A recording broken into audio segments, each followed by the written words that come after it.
तर नमस्कार गावकऱ्यांनो, आपल्या गावात आपल्या देशाचे मुख्यमंत्री उपमुख्यमंत्री साहेब आलेले आहे. अरे सुकडीच्या, मुख्यमंत्री देशाचे नाही राज्याचे असते, महाराष्ट्राचे आहे आम्ही. अरे हो हो हो, सॉरी गलतीने मिस्टेक झाली माईवाली. तरी सर्वांनी टाळ्या वाजवून याचे स्वागत करा. अरे एकच वादा अजित दादा तुम आगे बढ़ो, हम तुम्हारे साथ है. अरे सर्वांचा नाथ एकनाथ शिंदे साहेब, तुम आगे बढ़ो, हम तुम्हारे साथ है.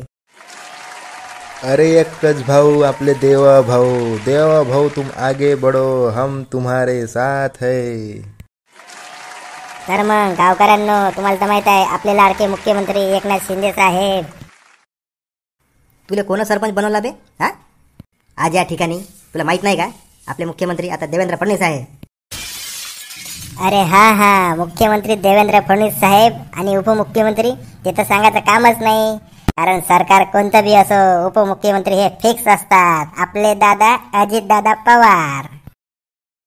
तर चला मग आता आपण पुढच्या कार्यक्रमाला सुरुवात करू. अबे तुला कोण सरपंच बनवला बे? बैताड तोंड्या, मला काही इथं खारे शेंगदाणे खायला बोलावलाय का मग? अध्यक्ष महोदय, अरे शिंदे साहेब शांत घ्या. अरे हो वाटते, आता मला वाटलं मुख्यमंत्री उपमुख्यमंत्री झाले तर झालं बा म्हटलं. तर आपल्या राज्याचे माजी मुख्यमंत्री आणि आताचे उपमुख्यमंत्री एकनाथ शिंदे साहेब. का हो, तुमचे एवढे आमदार निवडून आले साहेब, तर मग तुमचे मुख्यमंत्री वगैरे कोणी ठरवला? हे पहा, हे विरोधकांचं काम आहे, आमच्यात कोणताही वाद नाही. अध्यक्ष महोदय, आम्ही तिघांनी बसून चर्चा करून हे सर्व ठरवलं आहे. हे बघा, आज या ठिकाणी सामाजिक जीवनात काम करत असताना, राजकीय जीवनात काम करत असताना आमचं सर्व ठरलं आहे. देवेंद्रजी हे मुख्यमंत्री आणि शिंदे साहेबाचं तर मी नाही सांगत, पण मी तो उपमुख्यमंत्री फिक्स आहे बा. आणि म्हणून मी गृहमंत्री होणार आहे ना जी? देवेंद्रजी खरं बोलताय ना मी? देवेंद्रजी ओ इकडे बा. अध्यक्ष महोदय, हे पहा, आमच्यात कुठलाही वाद नाही. आणि म्हणून मी तुम्हाला सर्व सांगतो, मी सीएम आहे. सीएम म्हणजे मी सीएम म्हणजे तुमच्या सर्वांचा कॉमन मॅन आहे मी तुमचा. आणि म्हणून मी तुम्हा सर्व लाडक्या बहिणींचा लाडका भाऊ आहे. तर या ठिकाणी सामाजिक जीवनात काम करत असताना, राजकीय जीवनात काम करत असताना मी पण तुमचा लाडका भाऊ आहे. अध्यक्ष महोदय, मी आहे तुमचा लाडका भाऊ. मी आहे भाऊ. अध्यक्ष महोदय, तुमच्याजवळ ATM कार्ड असन तर मी आहे त्याचा पिन. तुमच्याजवळ कॉलेज असन, मी आहे त्याचा डीन.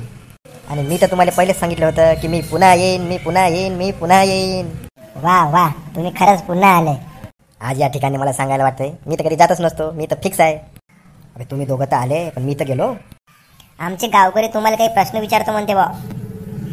साहेब, तुम्ही लाडकी बहीण योजना आणली, 1500 रुपये महिना सुरू केला, आम्ही तुम्हाला निवडून दिला, आता आमचे 1500 रुपये कधी भेटन? आज या ठिकाणी बाई, तुम्हाला एवढी घाई काहून आहे? तुम्हाला पण तर घाई आहे. कधी पटकन उपमुख्यमंत्री बनतो ते, कधी फडणवीस साहेब, कधी उद्धव साहेब, कधी विलास देशमुख साहेब, कधी एकनाथ शिंदे साहेब. तशीच आम्हाला पण आमच्या 1500ची घाई आहे. हे पहा, मी जर मुख्यमंत्री असतो ना, आतापर्यंत तुमच्या खात्यात आणि म्हणून 1500 रुपये पाठवून दिले असते झटक्यात. हे पहा ताई, मी पुन्हा आलो आहे. तुम्ही काळजी करू नका, 1500 भेटन तुम्हाला. आजी, तुम्ही 1500 रुपये देता म्हणून मी हप्त्यावर मोबाईल घेतला आहे. तुमचा हप्ता लवकर सुरू करा, माझा हप्ता अडकला इकडं. आजी, यायच्या घरी 4 चाकी गाडी आहे, तरी इले पैसे भेटले. काजी, हिच्याकडे तर 10 एकर जमीन आहे, हिचा नवरा नोकरीवर आहे, तरी इले पैसे भेटले. लवकर द्या बापा 1500 रुपये. अजी साहेब, या खेडमीले पहिलेच 1500 रुपये भेटते इंदिरा गांधी योजनेचे ना, आता पुन्हा 1500 मागून लाज नाही वाटत इले? अय भवाने, तुला काय करायला लागते? त्या बापाचं मागून राहिली का? ताई, भांडू नका. काय भांडू नका? तुम्ही भांडता तेव्हा? हो दादा, कसं हो, आपल्या योजनेचे पैसे ज्याला भेटायचे त्याला भलतेलेच भेटू राहिले ना, काहीतरी करा लागेल राजू आपल्याला. अध्यक्ष महोदय, काहीतरी करा. आणि म्हणून कोणाला काही अजून समस्या आहे का? मी काय म्हणतो साहेब, ते फालतूचे पैसे जाऊ द्या, आम्हाला त्याची गरजही नाही. तुम्ही आमच्या पिकाला भाव द्या म्हणजे झालं.